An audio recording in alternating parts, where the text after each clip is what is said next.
ke Kejagung untuk menyimak konferensi pers terkait perkembangan kasus Tom Lembong dan juga Ronald Tanur. Yang diperiksa dalam perkara tersendiri menghubungi RS melalui pesan WhatsApp yang berisi tersangka YR menyampaikan bahwa tersangka LR akan menemui RS di Pengadilan Negeri Surabaya, dan pada hari yang sama tersangka LR datang ke Pengadilan Negeri Surabaya untuk bertemu dengan RS dan diterima oleh RS di ruang kerja. Di dalam pertemuan tersebut, LR meminta dan memastikan nama hakim yang akan menyidangkan perkara Ronald Tanur, yang kemudian dijawab oleh RS bahwa hakim yang akan menyidangkan perkara Ronald Tanur adalah ED, M, dan HH. Jadi langsung dijawab saat itu. Kemudian setelah bertemu dengan RS, tersangka LR menemui ED di lantai 5 Gedung Pengadilan Negeri Surabaya. Selanjutnya tersangka LR mengatakan bahwa dia mengetahui nama tersangka ED, kemudian HH dan M, karena tersangka LR sudah pernah bertemu dengan tersangka H dan tersangka M untuk membicarakan terkait dengan penetapan majelis hakim yang akan menangani perkara Ronald Tanur. Beberapa waktu kemudian LR menemui kembali RS dan meminta agar tersangka ED untuk ditetapkan sebagai ketua majelis hakim dalam perkara Ronald Tanur dan tersangka HH serta tersangka M sebagai anggota majelis hakim. Kemudian pada tanggal 5 Maret 2024 tersangka ED bertemu dengan RS, dan pada pertemuan tersebut RS mengatakan kepada tersangka ED sambil menepuk pundak tersangka ED dan mengatakan, "Le, ada saya tunjuk Le sebagai ketua majelis, anggotanya M dan HH atas permintaan LN." Selanjutnya pada tanggal 5 Maret 2024 dikeluarkanlah penetapan nomor 454/B/2024/PN Surabaya yang ditandatangani oleh Wakil Ketua Pengadilan Negeri Surabaya atas nama Ketua Pengadilan Negeri Surabaya saat itu, dengan menunjuk susunan majelis hakim dengan komposisi sebagai ketua majelis adalah tersangka ED, anggota tersangka M, dan tersangka HH. Padahal pelimpahan perkara tersebut telah dilakukan sejak tanggal 22 Februari 2024. Artinya sejak perkara dilimpahkan ke pengadilan, 12 hari kemudian baru ada penetapan penunjukan majelis hakim yang menangani perkara Ronald Tanur.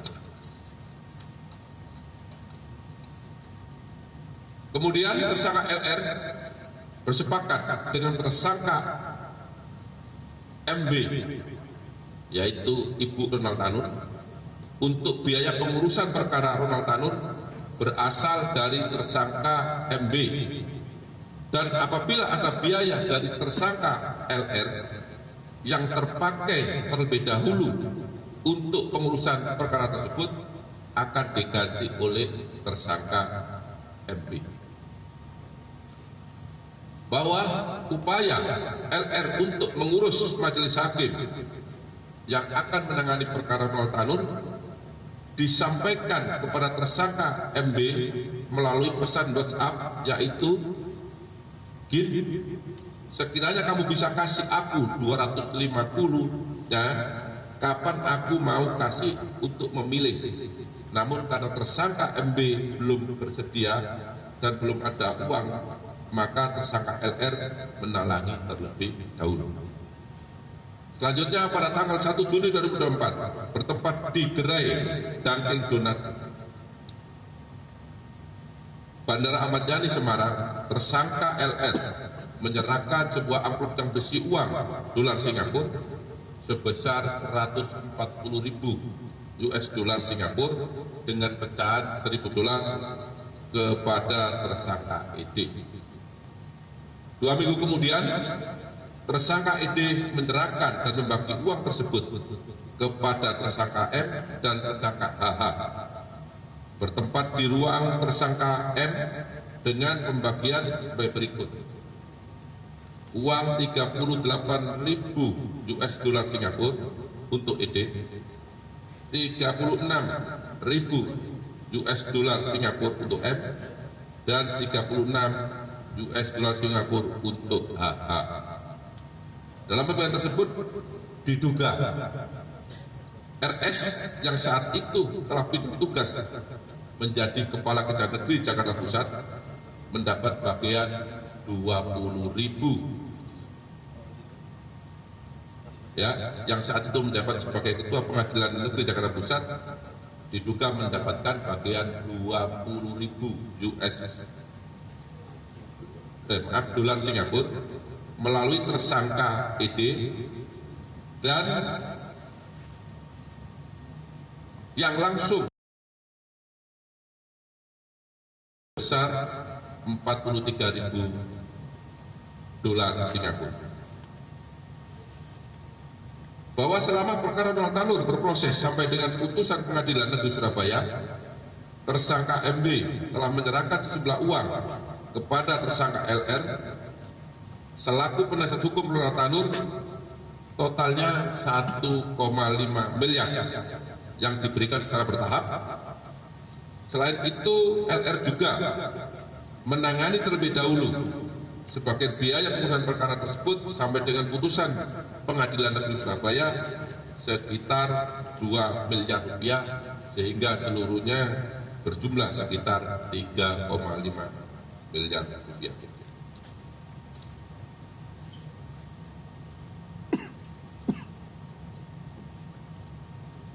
Kemudian pada saat dilakukan penggeledahan di rumah tersangka LR yang beralamat di Kendal Sari beberapa saat yang lalu, yaitu tepatnya di Kelurahan Penjaringan Sari, Kecamatan Rungkut, Kota Surabaya, ditemukan amplop putih yang salah satu tulisannya mengatakan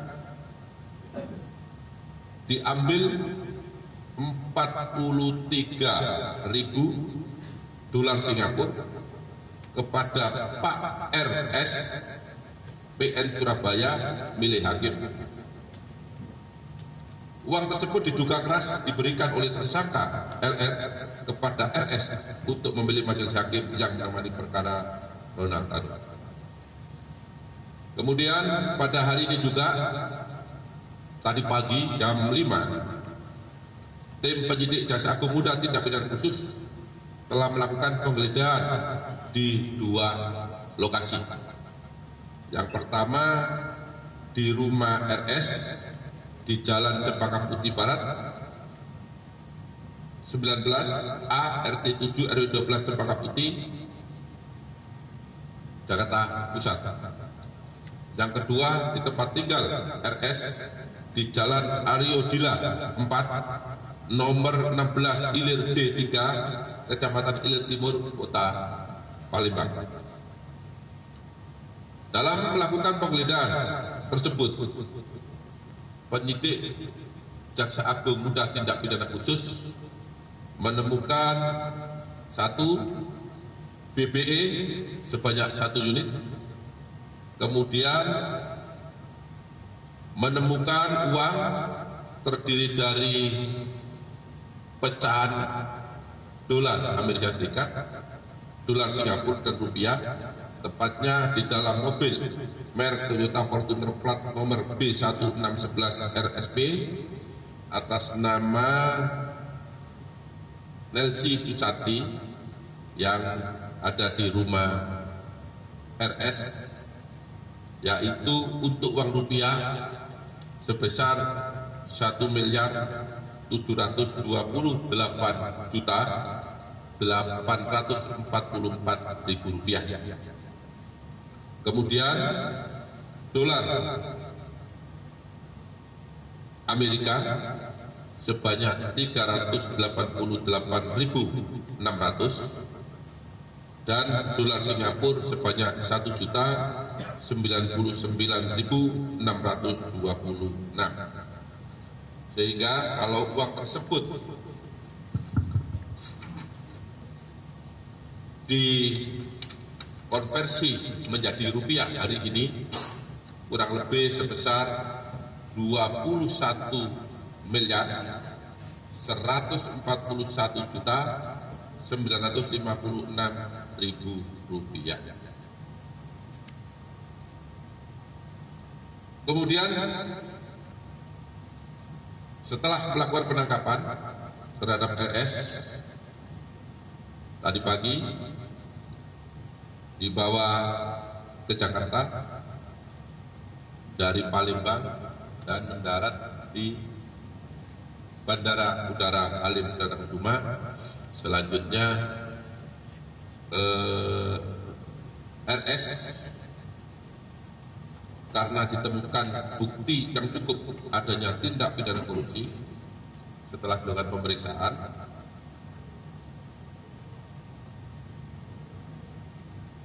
maka RS ditetapkan sebagai tersangka berdasarkan surat perintah penetapan tersangka nomor TAP 01-FD2-01-FD-01-2025 pada hari ini, ya, ditetapkan yang sebagai tersangka. Terhadap tersangka Rudi atau RS dilakukan penahanan rutan selama 20 hari ke depan, ditahan di rutan Salimba, cabang Kejaksaan Negeri Jakarta Selatan. Selanjutnya,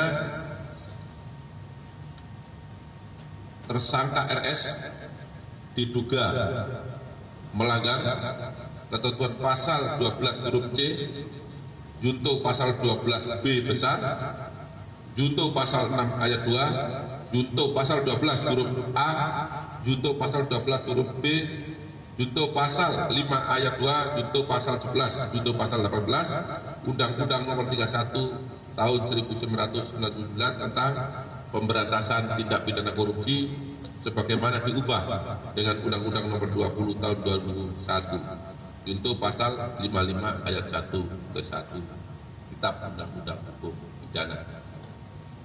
Demikian perkembangan penanganan perkara dugaan tindak pidana korupsi suap dan gratifikasi terkait penanganan perkara Ronald Tanur di Pengadilan Negeri Surabaya yang dapat kami sampaikan. Apabila ada kata-kata yang kurang berkenan, kami mohon maaf. Wabillahi taufiq wal hidayah. Wassalamualaikum warahmatullahi wabarakatuh. Baik rekan-rekan media, barangkali untuk penegasan perlu kami sampaikan bahwa penetapan seseorang menjadi tersangka termasuk yang bersangkutan tentu itu didasarkan pada adanya kecukupan alat bukti, bahwa ada bukti permulaan yang cukup, ya, yang bersangkutan turut melakukan tindak pidana sebagaimana dipersangkakan di dalam pasal-pasal yang sudah disampaikan oleh Direktur Penyidikan. Rekan-rekan media. Ya, baru saja kita saksikan konferensi pers dari Gedung Kejaksaan Agung terkait dengan penetapan tersangka yaitu mantan Ketua Pengadilan Negeri atau PN Surabaya, Rudi Suparmono, terkait kasus dugaan suap vonis bebas Ronald Tanur.